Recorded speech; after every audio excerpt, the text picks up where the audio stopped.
எல்லாருக்கும் வணக்கம். நான் என்னோடய கடமையை முடிச்சாச்சு.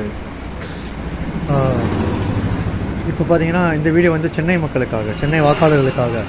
சென்னையில் 2021 வருஷம் வந்து 59% தான் வாக்கு பதிஞ்சிருக்கு. அதாவது தமிழ்நாட்டிலே லோவஸ்ட்டு கூலிங் டிஸ்ட்ரிக்ட் இது.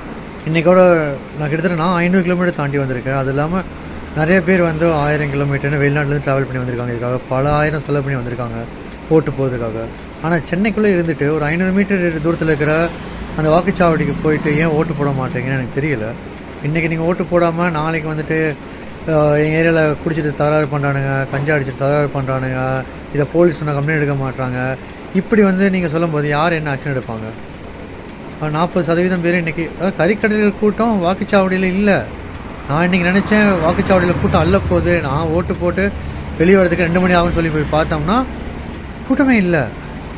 சரி, இப்படிக்கு சொல்லிட்டு நியூஸில் பார்த்தோம்னா இன்றைக்கும் இது வரைக்கும் 16% ஓட்டு தான் வந்து சென்னையில் பதிவாயிருக்கு. ஸோ இதனால தான் வந்து டிஎம்கே ஏடிஎம்கே வந்து சொல்கிறாங்க சென்னையில் வந்து வேறு யாராலும் ஜெயிக்க முடியாது. காரணம் கேட்டால் மாற்றம் வேணுங்கிறவங்க வீட்டிலே உட்காந்துட்டு கறி சாப்பாடு சாப்பிட்டுருக்கீங்க. ஆனால் அந்த கொத்தடிமையில் வந்து பாருங்கள், காலைல கோட்டை அடிச்சுட்டு 500 ரூபா வாங்கிட்டு நேராக போய் பூத்தில் போய் போட்டு வந்துட்டே இருக்கானுங்க. இப்போ இந்த வீடியோவில் பார்த்தீங்கன்னா சைடில் ஒரு ஐயாவோடது வீடியோ ப்ளே ஆகும். அவர் பாருங்களேன், அவருக்கு காலுக்கு நடக்க முடியலை. இருந்தாலும் வந்து பார்த்திங்கன்னா அவர் வந்து ஓட்டு போகிறதுக்காக வந்திருக்காரு. அவர் கண்ணோட சரியாக தெரிய மாட்டேங்குது. பூத்தில் அவங்க தான் பூத் ஆஃபீஸர் கொஞ்சம் ஹெல்ப் பண்ணாங்க அவர் ஓட்டு போகிறதுக்கு. அப்படி இருக்கும்போது உங்களுக்கு என்ன பிரச்சனை? ஸோ இன்றைக்கி நீங்கள் எல்லோரும் வந்து அந்த கறி சாப்பாட்டுக்காக தான் இன்றைக்கி லீவ் விட்டுருக்கான்னு சொல்லிட்டு நீங்கள் வீட்டில் சாப்பிட்டுட்டிங்கன்னா நாளைக்கு கண்டிப்பாக உங்களுக்கு பிரச்சனைன்னு சொல்லி வரும்போது அப்போ போய் நீங்கள் ஆட்சியாளர்களை வந்து இந்த அரசு திமுக அரசு எப்படி இருக்குது, ஏடிஎம்கே அரசு எப்படி இருக்குது அப்படின்னு சொல்லி குத்தம் கிடையாது. இன்றைக்கி ஒருத்தர் வந்திருக்காரு, நமக்கு நல்லது செய்கிறேன்னு சொல்கிறாரு. அப்படிங்கும்போது நீங்கள் தான் போய் ஓட்டு போடணும்.